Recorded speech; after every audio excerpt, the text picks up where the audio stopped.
Vamos lá. Então, queridos, nós estamos hoje trabalhando, fechando esse primeiro ciclo que nós tivemos e estamos trabalhando no propósito da igreja. E o nosso propósito na igreja é inspirar pessoas a se tornarem templo do Espírito Santo, a fim de pertencer à família de Deus, né, templo do Espírito Santo para adorar, a fim de pertencer à família de Deus para cuidar e corpo de Cristo para testemunhar. Esse é o nosso propósito como igreja. Eu preciso recuperar essas coisas para que a gente tenha noção onde nós estamos, tá? E esse é o nosso propósito. Nós estamos trabalhando de manhã nos núcleos de convivência, nós estamos trabalhando com diversas culturas. Nós já falamos da cultura, a cultura da adoração, a cultura do reino, a cultura da identidade e da paternidade. E agora nós vamos falar, a partir de amanhã, sobre a cultura da comunidade espiritual. Porque nós queremos nos tornar comunidade espiritual. Nós não queremos uma igreja que seja apenas uma igreja consumidora. O que é a igreja consumidora? É aquela igreja que vem apenas cumprir um papel religioso em busca de uma bênção ou em busca de um livramento, numa relação de mercado com Deus. Isso é uma igreja consumidora. Nós não queremos isso. Nós queremos uma igreja que esteja crescendo na comunhão e na vocação. A vocação é exatamente esse crescimento pessoal de cada um de nós na palavra de Deus. É por isso que Pedro diz assim: cresçam na graça e no conhecimento de Jesus Cristo. Essa é a vocação. E quando nós entendemos nossa vocação, nós entendemos nossa posição no reino de Deus. Aquilo que Deus tem para as nossas vidas. Deus distribui talentos para todos, mas os talentos que Deus nos coloca é para que a gente edifique o corpo de Cristo. E não só edifique o corpo de Cristo, mas que a gente seja testemunha deste evangelho. Então nós temos uma tarefa enorme. Jesus disse: ide por todo mundo e pregar o evangelho, façam discípulos. Pregar o evangelho é mais tranquilo, fazer discípulo é mais demorado. E é isso aí que a igreja tem que fazer.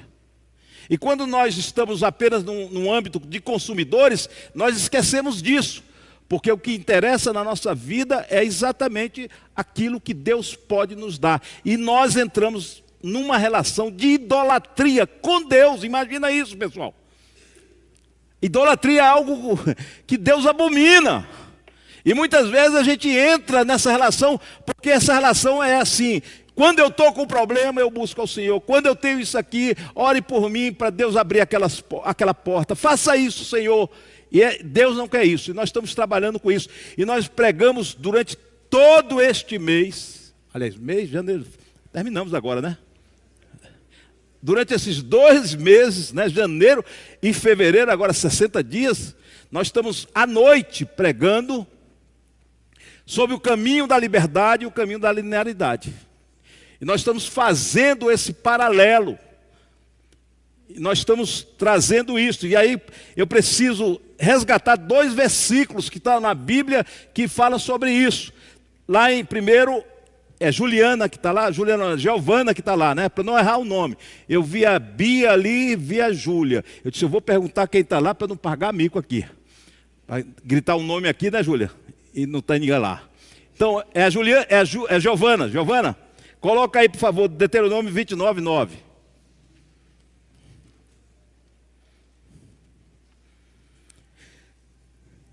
Leiam comigo, por favor. Sigam.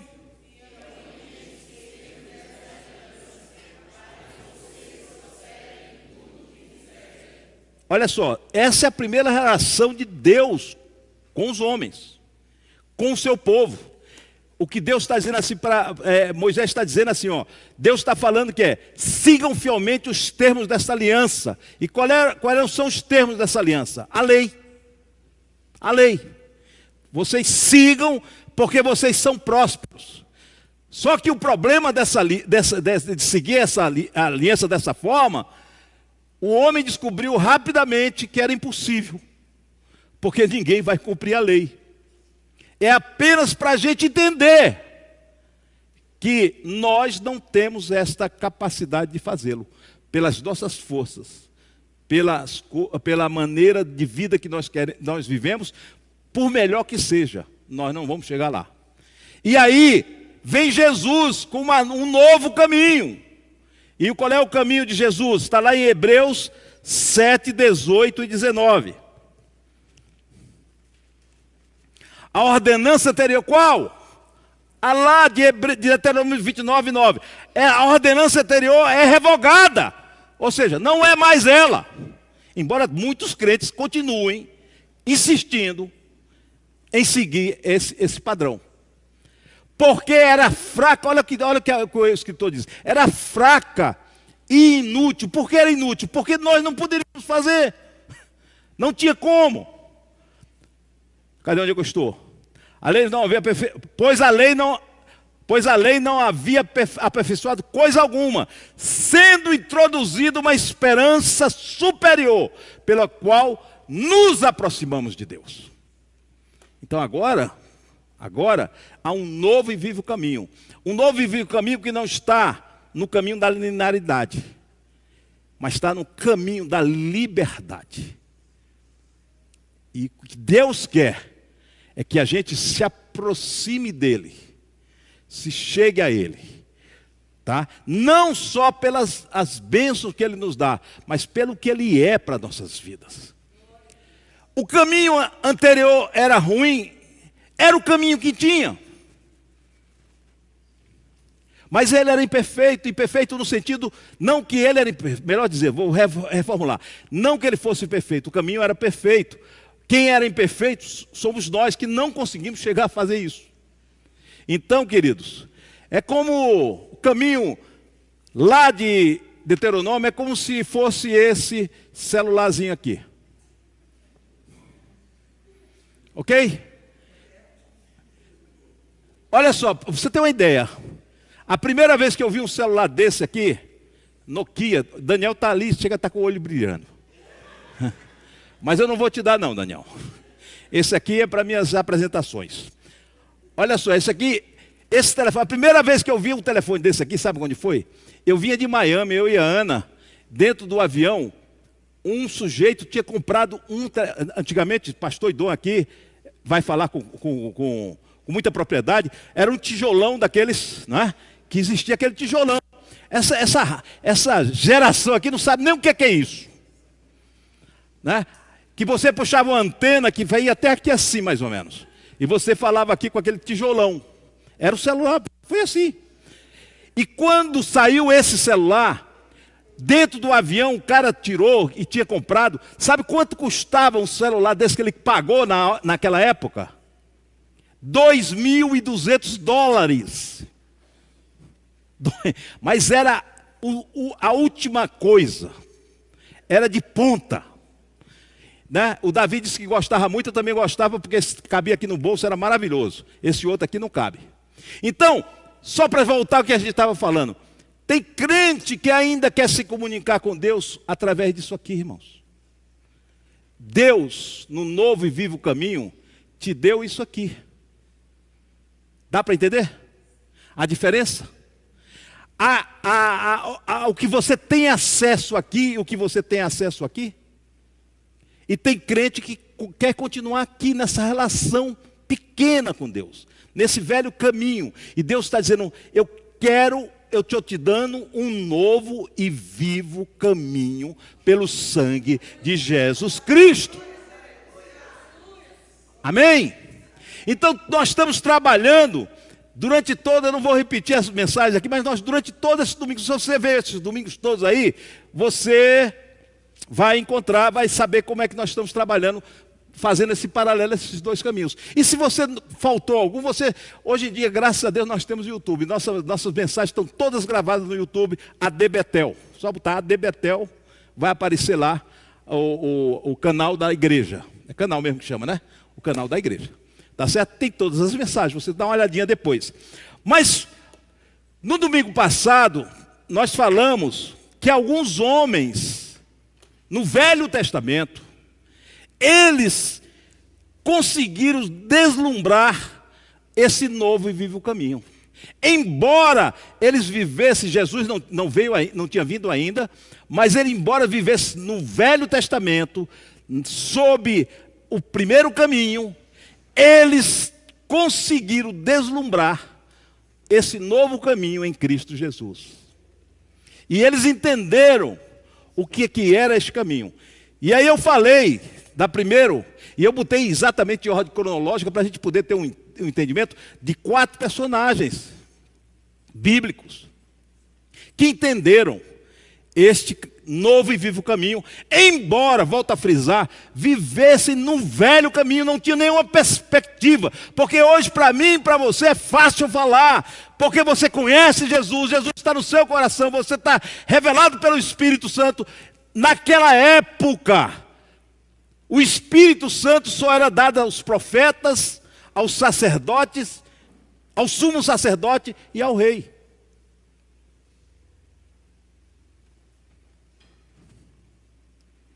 E os profetas, quando manifestavam as profecias, hoje o Espírito foi derramado sobre toda a carne. Basta que a gente coloque as nossas vidas na mão de Jesus, você já recebe e é selado pelo Espírito Santo automaticamente. Oh, aleluia!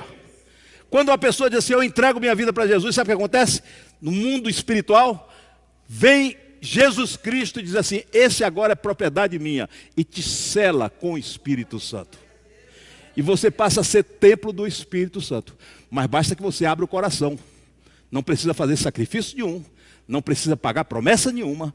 É simples, é por isso que muitas pessoas não entendem isso. Acham que tem que fazer algum sacrifício, tem que fazer alguma coisa. É muito fácil. Mas ao mesmo tempo é difícil porque precisa abrir coração. E aí, o primeiro deles, que eu falei na semana passada, foi o Jó. Você se lembra do Jó? Só para fazer uma recapitulação. Coloca aí Jó 1, 4, 5, por favor. 4 e 5. Melhor dizendo. Jó 1, 4 e 5. A visão de Jó no velho caminho era a visão da lei. Ou seja, eu preciso fazer alguma coisa para que Deus se agrade e Deus me abençoe ou Deus me livre de algum problema. E Jó tinha isso na sua cabeça. Olha o que diz Jó 4 e 5. Seus filhos costumavam dar banquetes em casa, um de cada vez, e convidavam suas 3 irmãs para comer e beberem com eles. Aí o que é que Jó fazia? Terminando o período de banquetes, Jó mandava chamá-los e fazia que se purificasse. De madrugada, ele oferecia um holocausto em favor de cada um deles, pois pensava, vamos lá, talvez os meus filhos tenham lá no íntimo pecado e amaldiçoado a Deus. Essa era a prática constante de Jó. Não foi uma coisa que aconteceu esporadicamente. Mas assim, é uma coisa legal, né? O Jó é um cara preocupado com seus filhos, sim ou não? Sim. Aí tem uma lição boa, né, Malca? A gente tem que se preocupar com os nossos filhos. Aí a gente vai fazer sacrifício como Jó? Não, não precisa. Entendeu? Se a gente vivesse no tempo de Jó, a gente tinha que fazer. O Jó era um exemplo para a gente pedir a Deus. Hoje nós não precisamos disso, irmãos. Tá certo? O que acontece com a vida de Jó? Eu não vou contar aqui a vida de Jó, mas o que acontece na vida de Jó? Jó passa por aquele perrengue, aquela dificuldade, aquele problema. De uma questão que ele nem tinha questão, ele nem arranjou o problema. O problema foi lá em cima com Deus e o inimigo, né? E acabou sobrando aqui embaixo para Jó. E Jó passa por tudo aquilo, e no final, lá no capítulo 40, no versículo 42, melhor dizendo, versículos 5 e 6, olha o que Jó diz. Meus ouvidos já tinham ouvido a teu respeito, já ouvi falar de você. Fiz sacrifício, muito sacrifício para você. Minha vida era preocupado em te agradar. Mas ele diz assim, mas agora os meus olhos te viram. Há diferença nessa relação, irmãos? Há alguma diferença nessa relação? Claro, há toda diferença.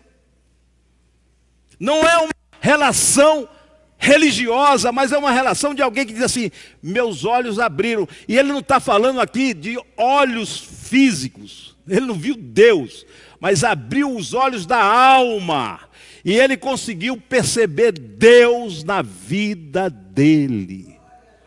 E ele entendeu que em todos os momentos da sua vida, onde ele esteve mais abatido, mais fustigado, mais ferido, Deus estava com ele.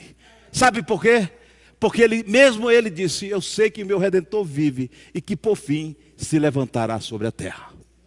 Então a primeira coisa que nós aprendemos com Jó é que não são os sacrifícios que nos aproximam de Deus, mas a gente precisa abrir os nossos olhos da fé, para que a gente possa ver Jesus, para que a gente possa ser a nossa vida, a nossa corrida seja olhando para Jesus, como diz o escritor aos Hebreus, olhando para Jesus, autor e consumador da nossa fé. Ninguém aqui viu Jesus fisicamente, mas se você abrir os seus olhos, você vai perceber Jesus na sua vida. Aleluia. O que Jesus tem feito na sua vida. E é dessa forma que essa relação de buscar Jesus na sua vida, de olhar para Ele e dizer: Ele é o mais importante na minha vida. Amém, irmãos? Depois eu falei, eu só estou recapitulando, depois eu falei de outro, agora Jó foi o primeiro. Jó, o livro de Jó é o livro mais antigo da Bíblia. A história de Jó é a história que vem antes de Abraão. Então é o livro mais antigo. Então Jó, já na coisa bem incipiente, nessa relação com Deus, afastado com Deus, Jó já teve essa percepção que não são esse sacrifício, aquilo que é o meu esforço, que eu vou chegar a Deus. Mas é uma questão de fé, de abrir os olhos e entender Deus na sua vida. Aí vem o Abraão. O Abraão é aquele sujeito que é chamado, e ele tem uma chamada muito importante.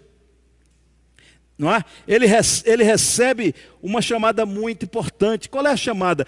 Ele recebe a chamada de que ele tem que sair da sua parentela, ele tem que sair do lugar que ele está, e Deus diz assim: olha, se você fizer o que eu mandar você fazer, você será abençoado, e você será abençoador, e aqueles que te amaldiçoarem serão amaldiçoados, aqueles que te abençoarem serão abençoados. Então o Abraão disse assim: se eu cumprir todo o pacote de Deus aqui, o pacote de Deus, se eu cumprir o pacote de Deus, eu vou ser uma bênção. E muita gente anda na igreja dessa forma. Anda dessa forma. Não só no que eu devo fazer, mas no que eu não devo fazer. Que o que a gente acha que não deve fazer, muito das que a gente não deve fazer, a gente está agradando a Deus, como se Deus fosse agradar por esse esforço, esse sacrifício nosso. Não, irmãos. Se nós estamos tentando agradar a Deus dessa forma, nós estamos totalmente errados. E como é que nós devemos agradar a Deus? Aí Jó aprende, porque Jó vai, na sua caminhada, ele vai cumprindo esse papel e se ajeitando ali, até que chega um momento da vida dele em que Deus pede o que é mais precioso na vida dele, que era o filho, o dom Isaac. O dom Isaac. E o Isaac, Deus diz assim, numa noite, disse: olha, pega teu filho, teu único filho. Eu gosto dessa expressão. Deus foi assim, parece que foi cruel, né? Pega teu único filho. Imagina, quem tem um filho só aqui? Quem tem um filho só? Imagina isso. Viu, João? Imagina isso. Pega tua única filha e vai sacrificar. Quem tem 20 não quer fazer isso, porque vai ser uma escolha difícil. Não é verdade? E aí Deus diz assim: pega esse. E mais, era o filho da esperança, era o filho onde Deus disse que cumpriria-se a promessa. Aí Deus, não vou entender mais nada, mas o que que Jó faz? Jó vai lá, Abraão vai lá, só para saber se vocês estão acordados. Abraão vai lá, e o que ele faz? Sem contestar, sem discutir, sem contar para a mulher, que é muito importante esse ato. Ele pega o Isaac, o próprio Isaac foi sem saber o que ia acontecer. No meio do caminho, o Isaac perguntou: pai, eu estou vendo tudo aqui, ó. Tem um cutelo, tem aqui, cadê o cordeiro? O Isaac já estava acostumado a ir aos sacrifícios com Abraão. E Deus disse assim, Abraão disse assim: Deus proverá, Deus proverá. Aleluia. E ele vai até chegar o momento do sacrifício. E nenhum momento a Bíblia relata que Abraão diz assim: Senhor, tem certeza que é isso mesmo que tu queres? Tu me deste, é a minha bênção, Senhor. Eu esperei tanto. Esperei ficar com 100 anos, a Sara com 90. E tu vai querer esse menino agora de 13 anos? Tu me deste esse prazer, essa alegria de viver com esse garoto 13 anos. Mas ele não fez isso. E quando ele levantou o cutelo para matar o Isaac, olha, essa cena foi tão drástica para o tal do Isaac, né? Ela foi tão drástica para o Isaac, que o Isaac ficou traumatizado, irmãos. Você não sabe como ele ficou traumatizado. Veja o que diz lá em Gênesis 31, 42. Gênesis 31, 42. Aí já é o filho do Isaac falando sobre ele. Isso aí é o Jacó falando. Olha o que ele diz: se o Deus do meu pai, certo? O Deus de Abraão, o temor de Isaac. Quando falava em Deus, Isaac tremia. O temor de Isaac não estivesse comigo. Olha, o que é que ele está dizendo? Ele está falando assim, olha, o temor de Isaac, ou seja, aquilo foi tão forte, tão marcante, tão significativo na vida de Isaac, que Isaac entendia e passava a expressão: ele é o meu temor, ele é o meu temor, ele me levou quase à morte.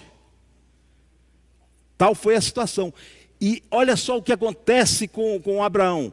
Abraão vai fazer o sacrifício, e naquele momento Deus substitui por uma ovelha. E o que diz Deus? Deus diz assim: agora eu sei que tu me temes. Outras versões dizem assim: agora eu sei que tu me amas. Sabe o que eu aprendo aqui, irmãos, com Abraão? Que Deus não está preocupado com os nossos rituais.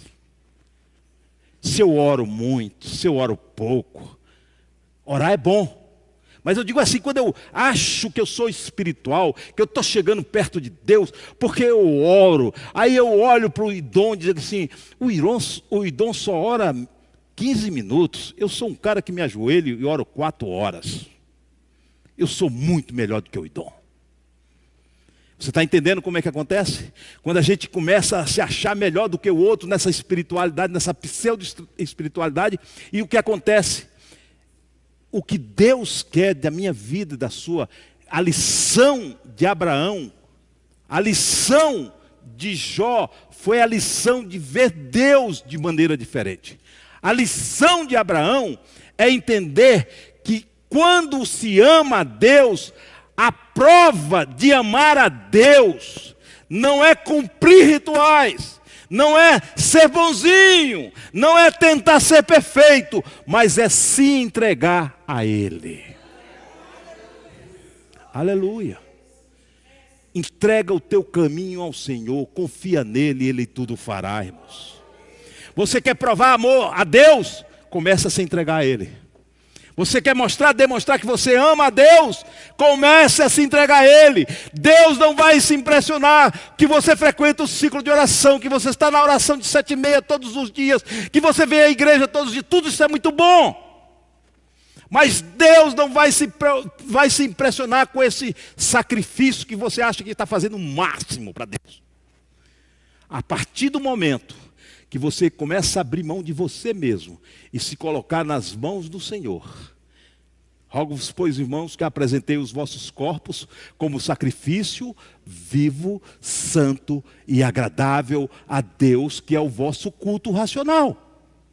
A partir desse momento, quando você entende isso, irmãos, que é a entrega que Deus quer que cada dia Ele reine mais no seu coração, na sua vida, nas suas escolhas, nas suas decisões, naquilo que você vai fazer. O seu ego vai diminuindo e ele vai reinando. Quem quiser vir após mim, negue-se a si mesmo, tome a sua cruz e siga-me. A cruz é o lugar de eu crucificar o meu eu. Ninguém aqui precisa vir, pastor não vai fazer uma cerimônia aqui, venha primeiro, aí crucifica aqui, segundo, crucifica aqui. Não, isso é um ato pessoal seu, de escolha com Deus, de se entregar a Deus gradativamente, e essa é a maior prova de amor. Então, irmãos, agora, você vai dizer assim, oração é importante? É, mas a oração só tem sentido quando há entrega. Perguntaram a Billy Graham quanto tempo ele orava por dia. Ele disse, nada mais de 10 minutos. Todo mundo ficou assim, Billy Graham, 10 minutos? Aí ele disse, eu não me lembro quando eu passei mais de 10 minutos sem orar. Não é a quantidade de oração. É o coração de entrega a Deus, irmãos. Se você só se preocupa com Deus domingo à noite, vem aqui à igreja, isso é sacrifício.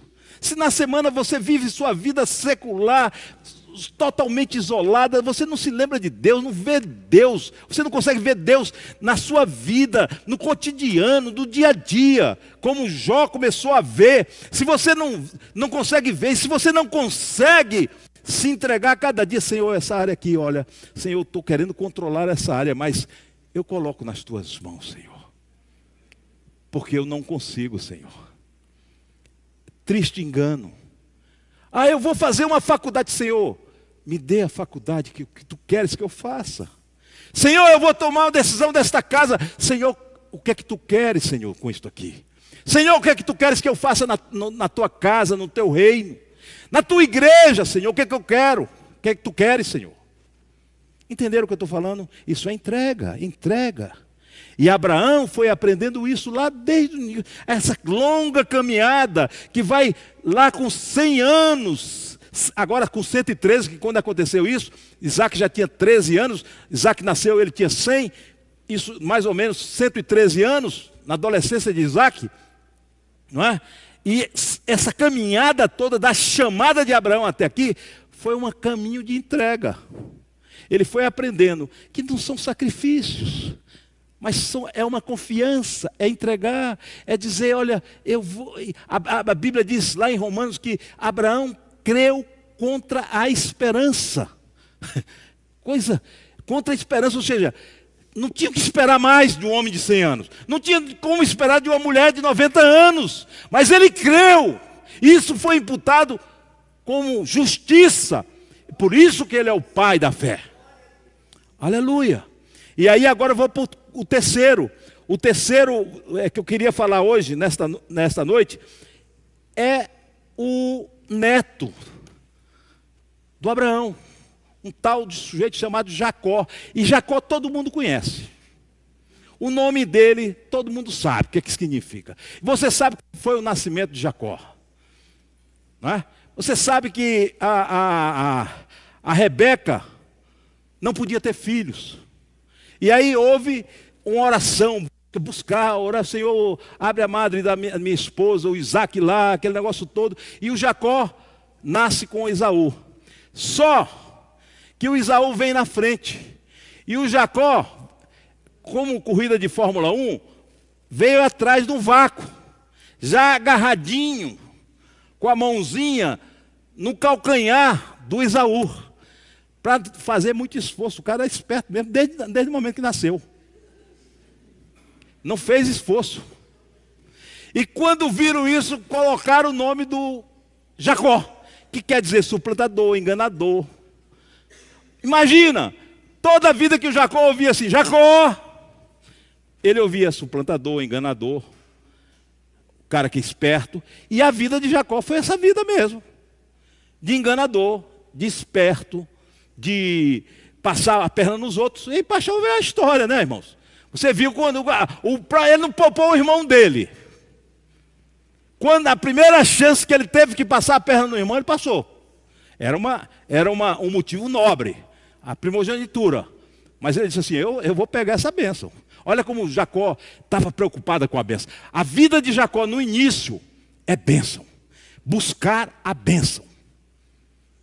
O que Jacó queria primeiro era a bênção que vinha para Esaú. Tem crente que vive atrás de bênção, igual a Jacó. E aí, esse Jacó vai. Mas a gente pensa que Jacó nasceu assim, né? Mas tem o DNA de Jacó.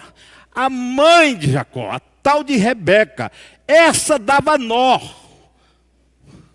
Porque quando viu que o filhinho predileto dela, que era Jacó, e o Isaac, o filhinho predileto era o Esaú, quando viu que as coisas não iam dar certo, ela armou um esquemão. E fez com que Jacó se parecesse, ou pelo menos, aproveitando a cegueira do velho, eu acho que o Isaac já da idade, né, catarata, aquele negócio todo, só via sombras. E ela aproveitou, olha como era esperta ela. E ela aproveitou-se e armou o esquema. E o Jacó foi lá fantasiado de Esaú, com pele de cabra, dizendo que estava gripado, não estava bem, estava rouco, e foi que passou a perna bem passada no velho Isaac. E o velho Isaac deu a bênção. Para quem? Para o Jacó. E o Jacó, quando viu essa situação, o irmão chega e vê a situação e diz assim, olha, só vou esperar o velho morrer. Na primeira oportunidade eu mato ele. Foi isso que Esaú falou. Vou matá-lo. Quer que mãe, ouvidão, tudo que é departamento, tudo que é compartimento da casa. Mãe não é assim, né? Está ouvindo tudo. Mãe ouve tudo, sabe de tudo, aquele negócio todo. O pai chega assim todo por fora, né? A gente diz assim, é mesmo? Eu me lembro que uma Ana, eu não vou contar a história não, mas eu me lembro que a Ana aprontou uma com o Shalom, que eu digo, meu Deus. Mas foi um livramento que Deus deu. Mas a Rebeca disse assim, vamos fazer o seguinte, pega as tuas coisas e te manda, saiu pela porta do fundo, irmãos. Jacó, eu estou mostrando o que é que Deus quer, como é que Deus quer alguma coisa com um sujeito desse. Imagina. E o Jacó, mas o Jacó está sempre em busca da bênção. O Esaú, ele despreza a bênção. E Deus diz assim, esse cara tem uma conexão comigo, pelo menos pela bênção. Ele quer a bênção. Mas eu vou mostrar para ele que é mais do que essa bênção. E aí ele sai de casa, foge. E lá no capítulo de Gênesis 28, 20 a 22... olha o que diz a palavra do Senhor. Então Jacó, olha só o que Jacó fez. Leia aí para mim. Então,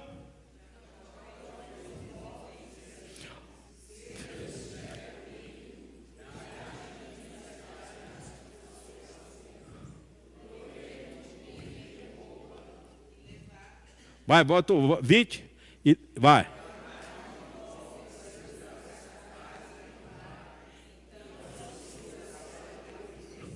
Vai, outro.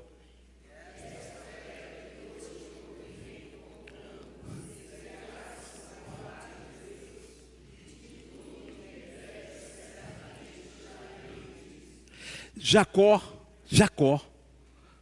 foi o precursor da teologia da prosperidade.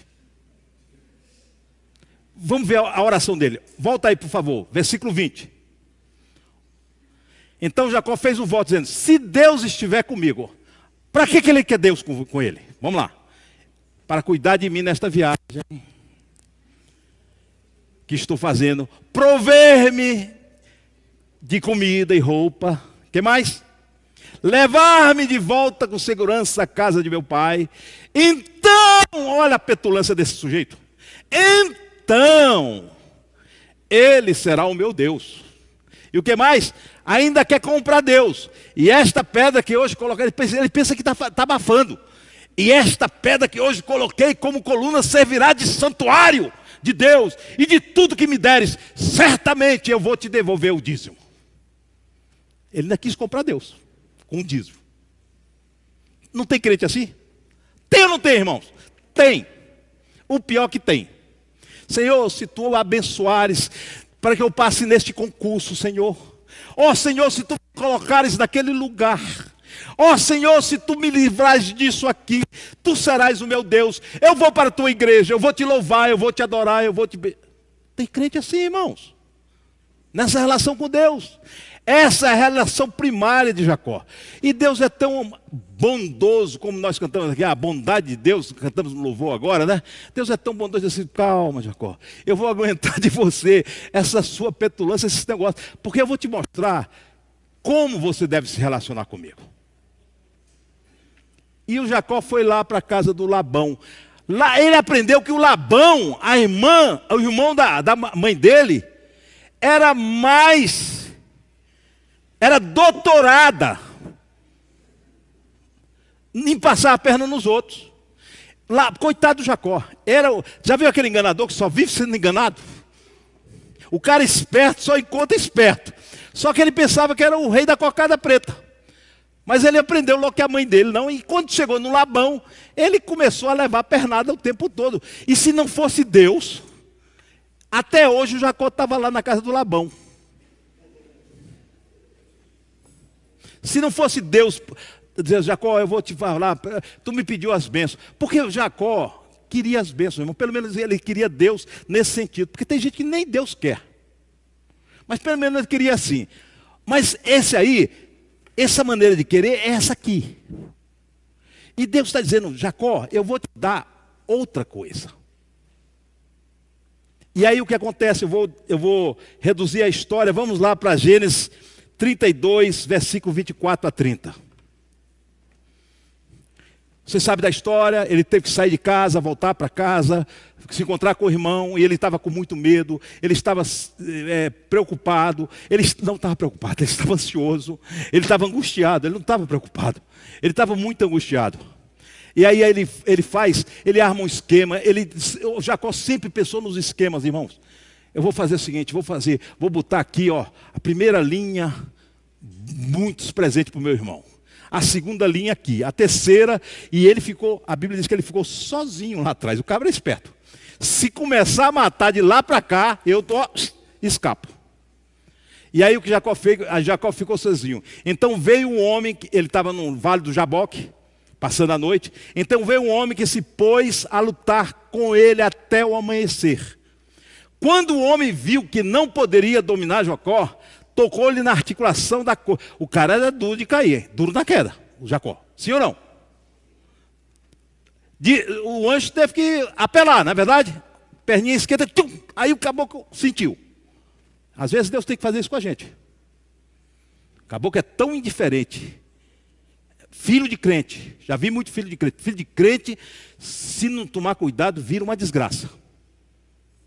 Porque conhece tudo e é completamente afastado. Já vi muito isso. E o diabo tem feito muito isso com o filho de crente.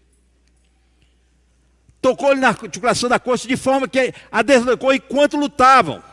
Imagina lá o anjo lutando e o Jacó aqui. Aí o anjo, num apelo, pega assim, tá na coxa a perna esquerda, né? Tá na coxa, e o Jacó sente e já começa a sentir. Vai lá. Outro versículo. O próximo é esse aí já? Então o homem disse: deixe-me ir, pois já o dia já desponta. Mas Jacó lhe respondeu: não te deixar. O Jacó está sempre atrás da bênção. Não, Jacó não estava preocupado com o anjo, Jacó estava preocupado com a bênção, irmão. Ele disse, quando ele viu o anjo, ele disse: agora é que eu vou pedir mesmo. Não te deixarei ir, a não ser que me abençoes. Tem crente assim, irmãos. É de manhã, de tarde, de noite, lutando. O que é que você está? Eu estou lutando com o Senhor para receber minha bênção.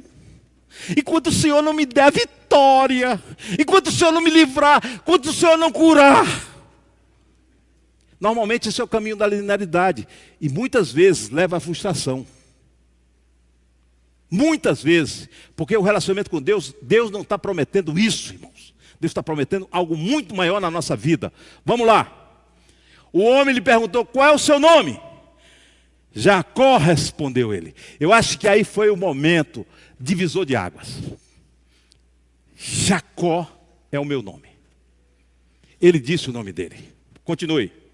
Então disse o homem: seu nome não será mais Jacó, mas sim Israel, porque você lutou com Deus e com homens e venceu. Vamos lá. Prosseguiu Jacó: peço que digas o teu nome. Mas ele respondeu: por que me perguntas meu nome? E abençoou ali. Olha só agora a diferença. Eu quero que vocês... Aí é que está a jogada de Deus. Jacó frente a frente com Deus agora. Lutando com Deus. E aí é ferido por Deus. Machucado por Deus. Deus pergunta: qual é o teu nome? Ele diz: Jacó. Aí Deus diz assim: por que confessaste o teu nome? Quando Jacó diz que ele é Jacó, ele está dizendo que ele é o quê? Trapaceiro, enganador, suplantador. E você, o que é? Orgulhoso? Maldizente? Reclamador? O que você é? Porque nesse momento é a mudança de Jacó. Irmãos, Jacó aprendeu que para andar com Deus, não é a bênção que é mais importante, mas é ser transformado por Deus. Primeira coisa, ter a visão de Deus certa. Segunda coisa, se entregar a Deus. A terceira coisa, quando a gente confessa quem somos nós, Deus começa a nos transformar. E você não será mais um enganador, você será Israel. Aleluia. Aleluia. O principal. Deus quer mudar as nossas vidas. O que Deus quer é nos transformar na imagem de Jesus. Deus não é um sujeito que vem aqui para te dar bênção, para te livrar. Mas isso vem, irmãos, porque olha só, volta lá o versículo lá, aí mesmo. Porque pergunta meu nome, e o abençoou ali. Olha a diferença dessa bênção agora, da bênção inicial. Olha a relação de Jacó agora e a relação com Deus agora. No momento que ele se predispõe a ser transformado por Deus, a confessar quem ele é. Quem ele é. E Deus diz assim: teu nome não será mais este, mas você será agora Israel, seu nome será outro. Você agora está transformado por mim. O que é que Deus faz com ele? Abençoa. Oh, aleluia. Você está entendendo? No caminho da linearidade eu vou buscar a bênção. No caminho da liberdade eu vou buscar a transformação em Cristo Jesus. Porque nós somos transformados de glória, 2 Coríntios capítulo 3, versículo 18. Nós somos transformados de glória em glória, na imagem de Cristo, pelo Espírito Santo. E aí quando nós somos transformados de glória em glória, nós vamos para Efésios, e nós somos colocados nos lugares celestiais, e somos abençoados com toda sorte de bênção espiritual em Cristo Jesus. Enquanto você está aqui, irmão, só se preocupando em livrar, comprar, trocar, vender, ser abençoado aqui, Deus está dizendo assim para você: fulano, fulana, entende uma coisa, se entrega a mim, deixa que eu transforme o seu coração, porque as bênçãos são consequências de tudo isso aí. Você não precisa ficar buscando bênção do Senhor. Claro que nós vamos fazer petições, mas não crie expectativa nisso, irmão. Tem gente que vive e se decepciona com Deus, que não acontece. Ou se você está sofrendo por alguma coisa, alguém está sofrendo por algum problema aqui, por favor, dá um sinal assim. Ninguém está sofrendo? Ninguém está com problema aqui? Sinceramente. Não fique buscando Deus para resolver esse problema. Se preocupe em entregar-se a Deus. Dizer, Senhor, a minha vida está nas tuas mãos. Este problema, se a minha vida está nas tuas mãos, este problema está nas tuas mãos, Senhor. E tu vais fazer conforme o teu querer e a tua vontade, do jeito que tu quiseres. Amém, irmãos? Está entendendo o caminho da linearidade e o caminho da liberdade? Na liberdade, eu tenho esperança. Eu não tenho expectativa. Expectativa adoece. Expectativa deprime. Expectativa traz ansiedade. Quanto maior a sua expectativa, maior é a sua frustração às vezes. Porque a frustração está diretamente proporcional à sua expectativa. Mas quem está aqui, na liberdade, está confiando em Deus, entrega teu caminho ao Senhor, confia nele e Ele tudo fará. Às vezes você está olhando assim, Deus, olha, não estou entendendo nada aqui não, Senhor. Mas eu estou confiando, Senhor. Eu sei que tu estás tomando conta. Tu estás fazendo, Senhor. Este filho, Senhor, tu viu que eu criei ele. Quantas vezes eu e a Ana, nós vivemos na expectativa de que tem que estar na igreja, tem que voltar. Sabe, todas essas minhas expectativas,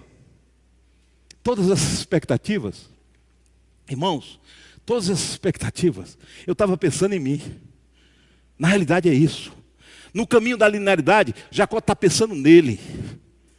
Quando a gente está no caminho da linearidade, a gente está pensando em mim. Sabe por quê? Porque eu não consegui entender eu ser pastor e meus filhos estarem afastados. Meu filho está na droga. Até que eu aprendi e disse assim, olha, eu tenho que ter esperança. E eu estou vendo aqui o pastor Idom e o Adriano. Eu e Idom, quantas vezes nós choramos juntos, não é isso, Idom? Choramos juntos, ele pelo Adriano e eu pelo Marquinho. Lá na L2, a gente desabafando, e ele dizia assim, olha, tem um tratamento melhor, não sei o quê. Esse homem foi, Uberlândia, tu levou? Piracicaba, levou o garoto lá para se tratar, tomar uma injeção e volta de sacrifício. Porque pai faz isso, irmãos. Sabe? Até que chega um ponto que a gente não aguenta mais. Porque exaure, expectativa exaure. O caminho da linearidade exaure a gente. Não nos edifica, não nos faz crescer, mas cria ansiedade, depressão e etc. A gente começa a desconfiar de tudo e de todos, inclusive de Deus. Porque Deus não cuida de mim. Sabe? Adriano fez o cursilho. Acho que ele fez lá em João Pessoa, se eu não me engano. Fez o cursilho lá em João Pessoa. Eu disse, Dom, o Idom disse assim, Botelho, tem umas injeções aí que está boa, está fazendo um efeito bom. Já levei o Adriano lá. E aí eu estou contando aqui, porque é um testemunho maravilhoso. O Adriano, levou lá. Aí chegou um dia, eu disse, Idom, eu tenho um negócio para levar o Adriano. Levar lá em João Pessoa, para um cursilho. E nós levamos o Adriano. O pai pagou tudo e o Adriano foi. E o Adriano foi mudando devagarzinho. E aqui, as vozes caíam, voltava. Sabe onde o Adriano está hoje? Pastoreando uma igreja, irmãos. Não é isso, Idom? Aonde é, Idom, que ele está pastoreando? Em São Paulo. Está vendo o que Deus faz? Isso é transformação. Talvez o Idom não entendesse o que estava acontecendo. Oh, meu Deus! Mas Deus sabe o que está fazendo na sua vida. Confie nele. Coloque sua vida nas mãos dele. Coloque na mão dele. E Deus faz da forma que Ele quer, da maneira que Ele quer. E o que Ele faz é perfeito. Você pode glorificar o nome do Senhor? Eu fiquei tão feliz quando eu soube que o Adriano... A maioria dos pessoal conhece o Adriano aí. Ele é casado com a Angélica, que ajudou muito no cursilho nosso aqui, umas 2 ou 3 vezes. Trabalhou conosco lá. Oh, aleluia. Oh, aleluia. O caminho da liberdade é melhor, irmãos. O caminho com Jesus é melhor. Caminhando com Jesus é melhor. Sabe por quê? Porque aquece a nossa alma, nos traz esperança, nos traz um novo motivo. Quando eu estou desanimado, a Bíblia diz assim: não andeis ansiosos por coisa alguma. Pedro diz: não andeis ansiosos por coisa alguma, porque Ele, diga comigo, Ele tem cuidado de vós. Terceira e a última vez, outro homem para finalizar. Claro que eu não ia deixar de falar do Davi. Davi, para mim, é o meu herói no Velho Testamento. Eu gosto do Davi, porque eu me vejo muito com esse Davi. Claro que Jesus é ao concurso. Jesus é Jesus. Mas de personagem bíblico, eu prefiro Davi do que Paulo. Porque o Davi era um homem de coração. Paulo é um cara mais seguro, forte. Mas Deus usou porque precisava naquele momento de um Paulo, não de um Davi. Deus é assim. Ele usa as pessoas certas no lugar certo. Basta que você se entregue. Basta que você se coloque. Basta que você se deixe ser transformado pelo Espírito Santo. E Deus vai usar a sua vida. Ah, pastor, eu já estou com 50 anos, pastor. Não tem um sujeito na Bíblia que tinha 80 anos? Como é o nome do sujeito lá com Josué? Caleb. 80, imagina um homem de 80 anos. Tu está imaginando hoje um homem de 80 anos. Imagina naquela época que era um homem de 80 anos. E sabe o que Caleb fez? Disse: eu quero conquistar a minha parte. E Deus deu. Porque assim, irmão, não tem idade. Qualquer idade, se você se colocar, se entregar para Ele, você se deixar ser transformado por Ele, Ele vai te usar para engrandecimento do seu reino. E aí é o Davi. Agora o Davi. Todo mundo conhece a história do Davi, não é verdade? E eu quero fazer uma paralela do Davi. São dois reis. É gozado. O Saul é o primeiro rei de Israel, não é verdade? Mas se você cair assim de supetão na pessoa e diz assim, já fizeram essa experiência. Quem foi o primeiro rei de Israel? Aí todo mundo, Davi. Porque Davi foi o rei mais significativo de Israel. O mais abençoado foi Salomão. Mas o mais significativo foi Davi. Davi é o rei messiânico.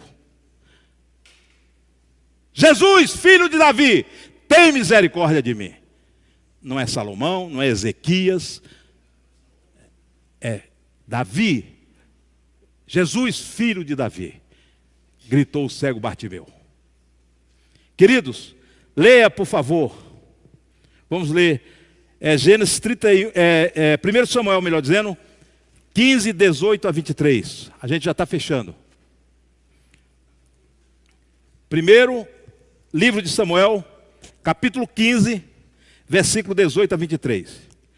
Deus mandou o tal do rei Saul para uma missão. E Deus nos dá missão. Certo? Ou não dá? Você tem uma missão? Alguém aqui não tem missão? Todo mundo tem uma missão aqui, rapaz. Ir por todo mundo, pregar o evangelho, fazer discípulos dentre as nações. Isso é missão de Deus na vida. De um jeito ou de outro você vai fazer isso. Você é uma família, você tem que inspirar pessoas a se tornarem templo do Espírito Santo para adorar a Deus. Para que eles pertençam, para a gente cuidar. Tem gente que vai evangelizar, tem gente que vai cuidar. Tem gente que vai testemunhar. Mas o reino vai caminhando. E enviou numa missão ordenando: vá e destrua completamente aquele povo ímpio, os amalequitas. Guerrei contra eles até que eu os tenha eliminado. Deus mandou, ó. Porque você não obedeceu. Aí vai para o 19. E ele foi. Só que ele não fez o negócio do jeito que Deus mandou ele fazer. Aí, porque você não... Samuel chegou e veio contestar com ele. Por que você não obedeceu ao Senhor? Porque se lançou sobre os despojos e fez o que o Senhor aprova. Deus tinha dito: olha, você vai matar tudo que tiver vida lá. De gente. Parece que Deus é cruel, né? Mas é porque o povo era ímpio demais. E naquele tempo, não é que Deus seja cruel, irmãos. É que naquele tempo, Deus não podia separar o pecado do pecador. Hoje Jesus, através do sangue de Jesus, é possível separar o pecado do pecador. Então, se o pecador, o ímpio, disser: eu me arrependo, eu me entrego, eu me coloco, a misericórdia de Deus vem sobre essa pessoa. Pode ser a pior pessoa deste mundo, vai alcançar misericórdia. Aquele ladrão da cruz, ele não era um bonzinho, não era um sujeito bonzinho. Ele estava ali porque merecia. O único que não merecia estar ali era Jesus. Todos os outros dois estavam ali porque mataram, eram subversivos, eram terroristas e mataram pessoas, assaltantes, etc. E estavam ali para ser condenados e mortos. E o que Jesus falou para ele quando ele disse assim: lembra-te de mim quando entrares no teu reino. Que palavra! E Jesus disse assim: hoje mesmo tu estarás comigo no paraíso. Porque Jesus pode dizer isso. Porque se lançou sobre os despojas e fez 20, por favor.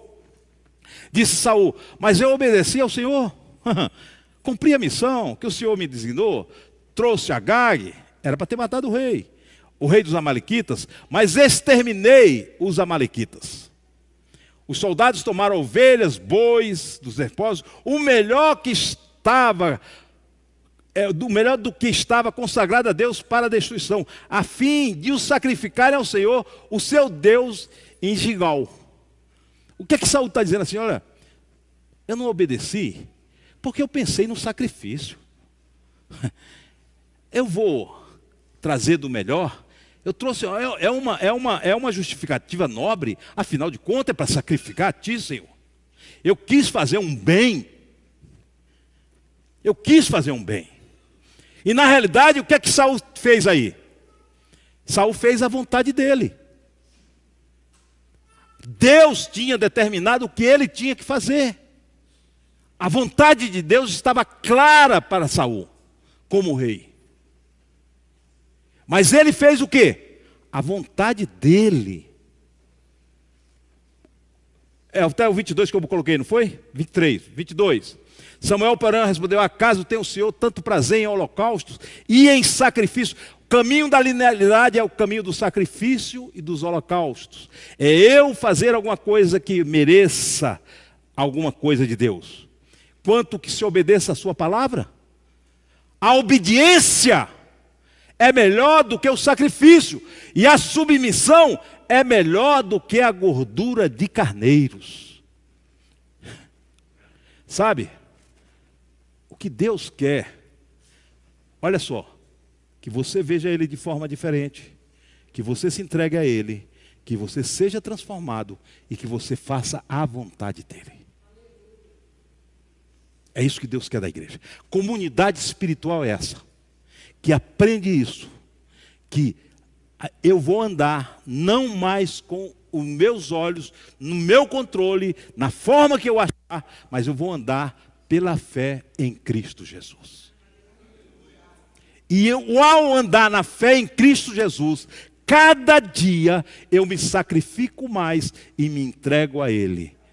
E esse entregar, irmãos, não se incomode que você pode enganar o pastor, pode enganar você, pode enganar a sua esposa, seus filhos, você pode enganar quem você quiser, a igreja, mas Deus conhece os corações. Esse entregar é um ato pessoal de entrega, de renúncia de você mesmo. E quando você começa a se esvaziar, é o que Jesus fez. Sendo da forma de Deus, não teve usurpação de ser igual a Deus, mas aniquilou-se a si mesmo, tomando a forma de servo, fazendo semelhante aos homens. E foi obediente, olha a diferença de Saul, obediente à vontade do Pai, até a morte, e a morte de cruz. Só que Paulo, antes de dizer isso, ele diz assim: que haja em vocês o mesmo sentimento que houve em Cristo Jesus, que sendo da forma de Deus. O que é que Paulo está dizendo? Isso é um ato pessoal na relação com Deus. Não sou eu que vou dizer para você o que você tem que entregar para Deus. Você sabe o que é prioridade na sua vida, você sabe o que é um Deus na sua vida, você sabe o que é ídolo na sua vida. E se você não souber, você pede ao Espírito Santo para que lhe revele, para que você seja transformado de glória em glória na imagem de Cristo. E quando você vai sendo transformado de glória em glória, e às vezes Deus faz você perder determinadas coisas, e você passar por determinados perrengues, e você passar por situações, porque Deus está te ensinando isso, e você fica reclamando, xingando e fazendo a coisa. Acalma esse teu coração. Diz: Senhor, minha vida está nas tuas mãos. Oh Senhor, faz o teu querer e o teu efetuar na minha vida. Aleluia. Como eu tenho aprendido isso, irmão. Eu não sou melhor do que ninguém, mas eu estou aprendendo todos os dias a fazer isso. Às vezes eu digo para a Ana: eu tenho um sonho na vida. Ela diz: qual é o sonho? Eu passei 8 anos da minha vida andando de Harley aqui em Brasília, pela Marinha, motocicleta. Quero comprar uma Harley. Aí eu fico sonhando, de manhã, aquele velha guarda, capacete, couro, hein? Dona Ana com aquele lenço vermelho aqui assim, né? E eu numa moto ali no EPTG. Aí vocês passam: Pai do Senhor, irmãos, aleluia. Sabe, irmão? É um sonho. Mas assim, eu fico pensando, em que ponto isso aqui vai ser? Como pastor, que eu estou pensando em mim. Eu posso fazer muitas outras coisas, onde eu vou me realizar, onde eu vou ser abençoado. Aí vem na cabeça assim, o seguro da moto, se eu cair na moto, e não sei o que. Eu digo: obrigado, Senhor. Tirou já o sonho. Mas veja bem, irmãos. A gente precisa cumprir a vontade de Deus. Nós estudamos, foi o pastor Isaías, não é, Isaías? No núcleo de convivência, nós estudamos a mentalidade do reino, não foi isso? E nesse estudo da mentalidade do reino, é nos mostrar que quem está no reino de Deus precisa ter uma outra mentalidade. O que é mentalidade? Mentalidade faz parte daquilo que governa a sua vida. São os seus valores, são a sua cultura, aquilo que lhe traz uma mentalidade para nas suas decisões, nas suas ações, você vai ser guiado pela sua mentalidade. E a Bíblia fala que existe uma mentalidade diferente do mundo, irmãos. Ou não existe? Sim ou não? Sim. Não vos conformeis com este mundo, que é isso? Não estejam na mentalidade deste mundo, porque ela é tenebrosa. Ela tende sempre para o mal, por melhor que as intenções sejam feitas. Mas a mentalidade do mundo é sempre para o mal, irmãos, porque ela se deturpa em qualquer momento. E Paulo vai dizer assim: não vos conformeis, não tomem a forma dessa mentalidade do mundo, mas transformai-vos. Pelo quê? Pela renovação de quê? Da mente. E onde está a nossa mentalidade? Está na nossa mente. A nossa mentalidade, irmãos, não está no coração. Está naquilo que é a sua estrutura de pensar, a sua cultura, a sua maneira de ser.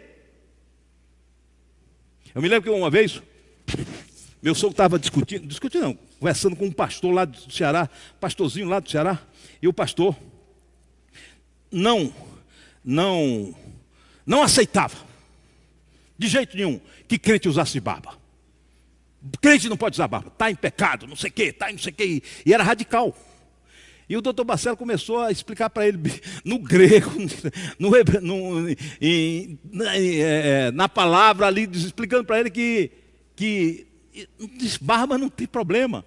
E foi falando, e ele no final, não tinha mais argumento com o Marcelo, ele disse assim: não quero nem saber, se está na Bíblia ou não está, não pode usar barba. É a mentalidade. É a mentalidade. Isso não me interessa mais se está na Bíblia ou não está. Não pode usar barba. É pecado. Acabou. Essa é a mentalidade, irmãos. Então, olha só. Presta bem atenção aqui. Transformado em vossas mentes, para quê? Para quê, diz o versículo? Bota aí para a gente fechar aqui. Para quê? Segundo Romanos 12, 2. Para quê? Vamos lá. Romanos 12, 2. Não se amoldem ao padrão deste mundo, mas transformem pela renovação da sua mente. Pastor Isaías explicou muito bem isso na aula, no núcleo de convivência, sobre a mentalidade do reino. Não é isso, pastor Isaías? Para que sejam, olha só, para que sejam capazes. Ou seja, se você não transformar pela sua mentalidade, você não é capaz. E o diabo quer que você continue na mentalidade deste mundo, porque quando você permanece não tem nada a ver com salvação. Caminho da liberdade, caminho da liberdade, não tem nada a ver com salvação, graças a Deus. Salvação é em Jesus, na graça de Cristo. Porque quando você continua nessa mentalidade do mundo, quando você não se transforma, a sua mentalidade, você não é capaz de entender a boa, perfeita e agradável vontade de Deus. E qual é a diferença de Saul e Davi? É que Davi tinha a mentalidade do reino. Saul tinha a mentalidade dos homens, do mundo. Então Saul, como rei, ele disse, o Saul chegou ao ponto, irmãos, sabe o que Saul fez? Saul mandou fazer uma estátua não, um monumento, em sua homenagem. Um rei de Israel, o primeiro. Ele construiu. Deus desprezou tanto ele, que um dia ele foi para uma sessão espírita, atrás do Samuel. Ele entrava em loucura, em conflito da alma, que era uma coisa de louco. Ele era possuído. Um homem que já tinha sido cheio do Espírito Santo. E aí a gente olha para a vida de Davi. Aí Davi, cara, Davi tem uma história cruel. Se você for olhar, se eu chegasse aqui, irmãos, vamos receber o nosso irmão Davi. Muita gente vai, esse cara é adúltero, esse cara matou o sujeito lá. Esse cara, o currículo do Davi não é recomendado para ninguém. Mas só qual é a diferença de Saul para Davi? Veja o que diz lá em Atos, capítulo 13, versículo 22 e 23.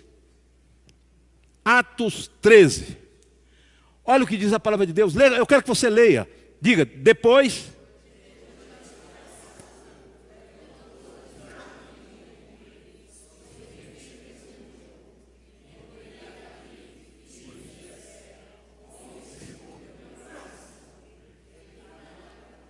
Não, volta lá, deixa lá. Ele fará o quê? Ele fará tudo o que for da minha vontade. Era perfeito Davi? Não. Pecou cruelmente.